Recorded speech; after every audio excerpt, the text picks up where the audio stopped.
Assalamualaikum warahmatullahi wabarakatuh. Perkenalkan, nama saya Muhammad Fatan Hafiz dengan NIM 2309 112611002. Saya dari Prodi S1 Administrasi Rumah Sakit.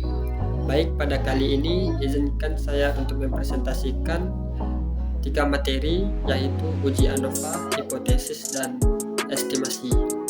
Baik, yang pertama yaitu adalah uji ANOVA.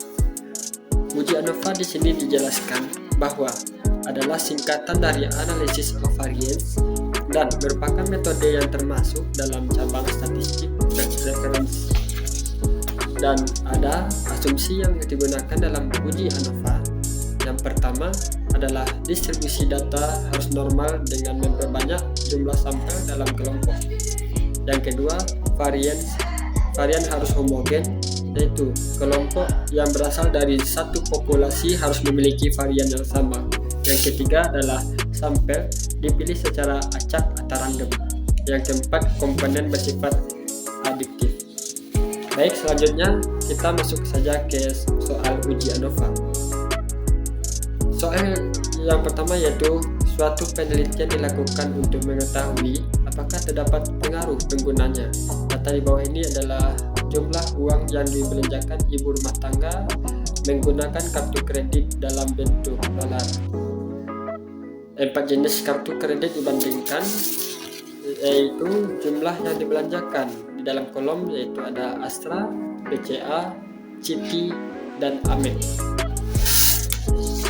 Kemudian ujilah dengan A 0,05 apakah terdapat pengaruh perbedaan kartu kredit pada penggunanya. Nah, jadi di dalam tabel tersebut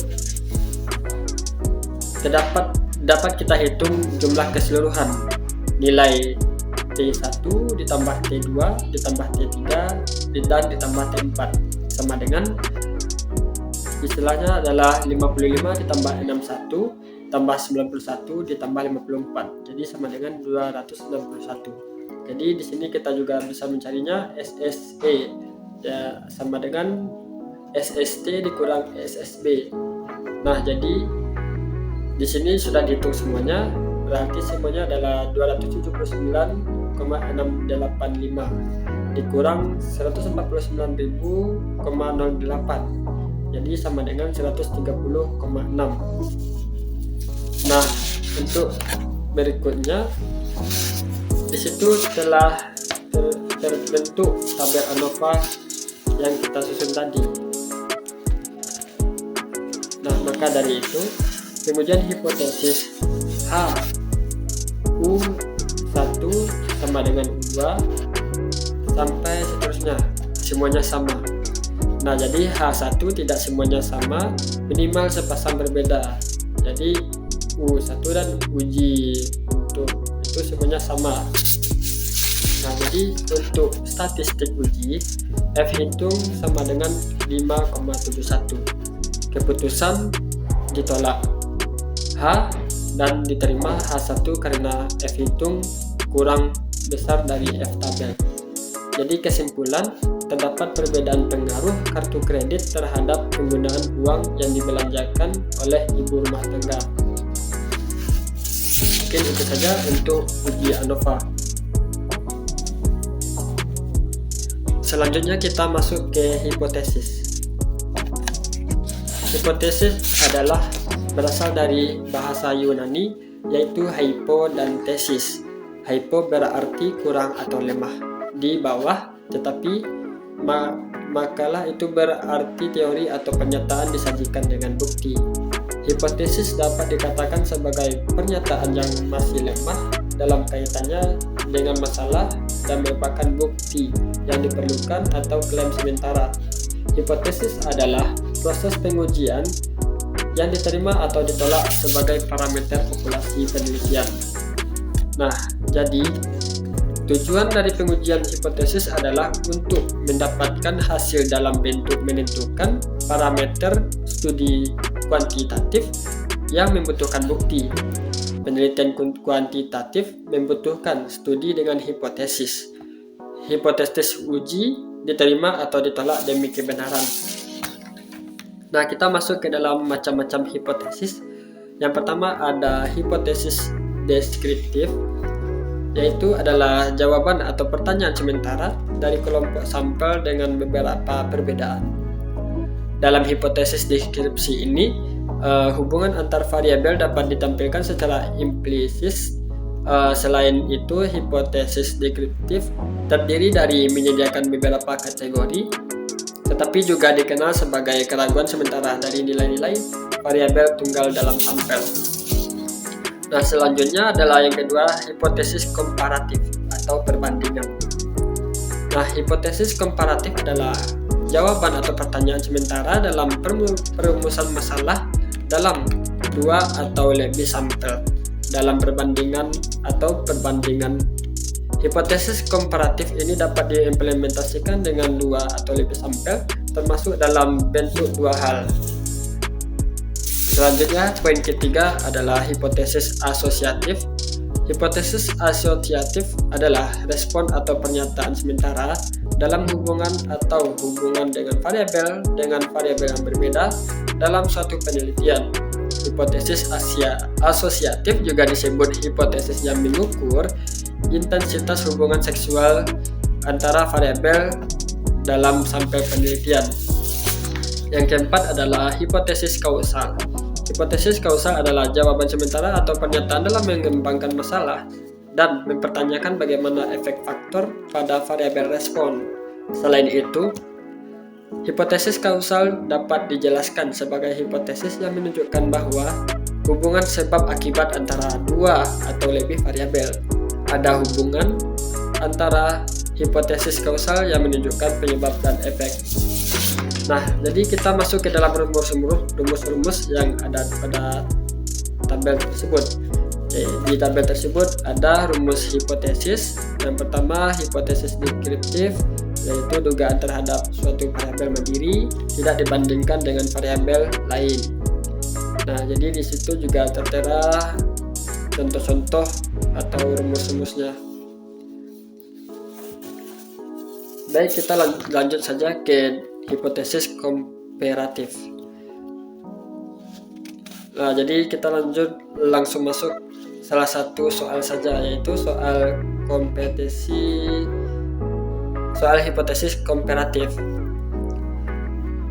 Soalnya adalah dilakukan penelitian untuk mengetahui ada tidaknya perbedaan produktivitas kerja pegawai sebelum dan sesudah diberi kendaraan dinas. Berdasarkan 25 sampel pegawai dipilih secara random, dapat diketahui bahwa produktivitas pegawai sebelum dan sesudah diberi kendaraan dinas adalah sebagai berikut. H0 tidak terdapat perbedaan nilai produktivitas kerja pegawai antara sebelum dan setelah mendapatkan kendaraan dinas. HA terdapat perbedaan nilai produktivitas kerja pegawai antara sebelum dan setelah mendapatkan kendaraan dinas.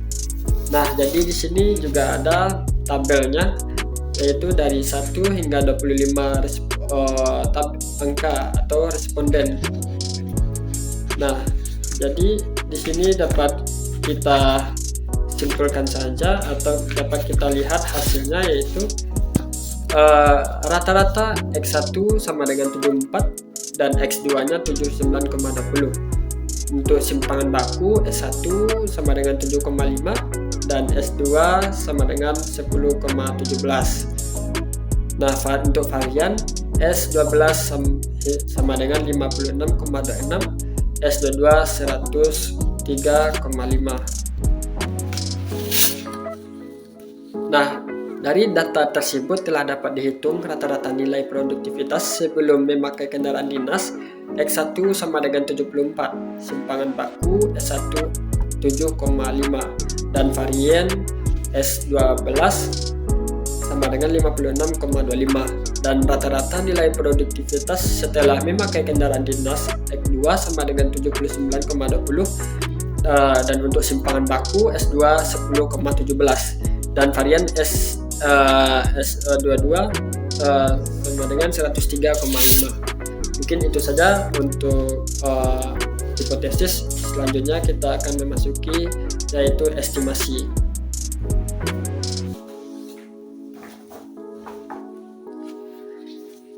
Baik, untuk estimasi, pengertiannya adalah estimasi kesehatan adalah proses yang digunakan untuk mengukur parameter populasi berdasarkan sampel data.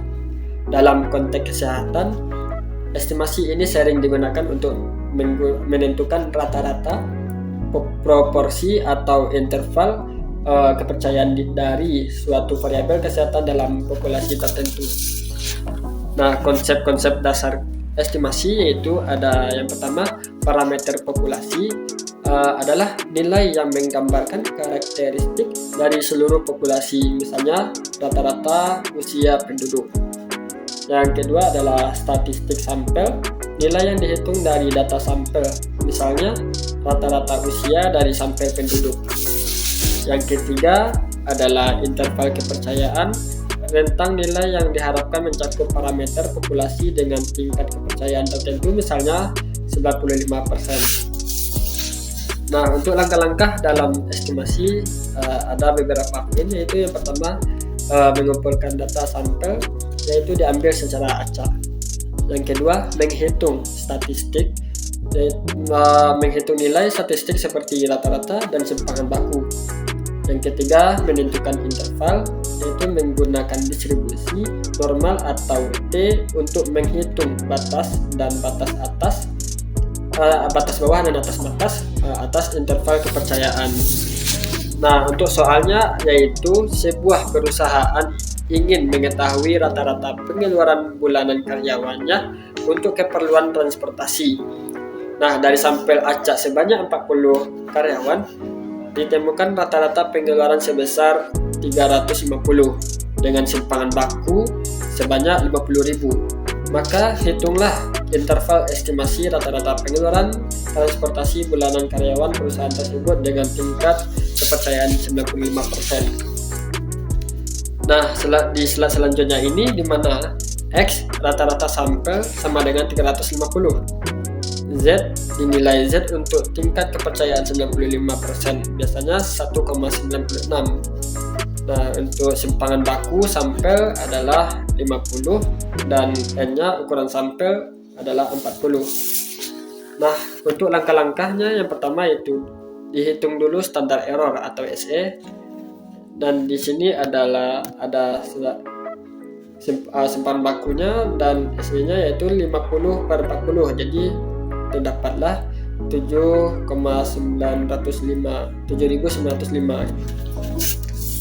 Nah, yang kedua adalah hitung interval estimasi, yaitu batas bawah 350.000 dikurang 1,96 dikali 7.905,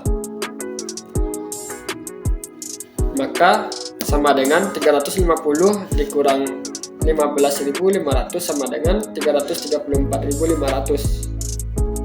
Dan kemudian untuk batas bawah 350 ditambah 1,96 dikali 7.905,69 sama dengan 350.000 ditambah 15.500 sama dengan 365.500. Jadi tidak cukup mudah.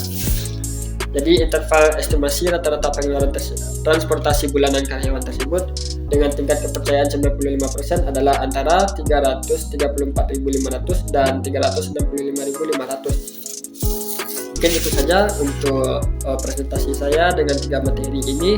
Saya apabila ada kesalahan kata, saya memohon maaf. Wabillahi wal taufiq wal hidayah. Wassalamualaikum warahmatullahi wabarakatuh.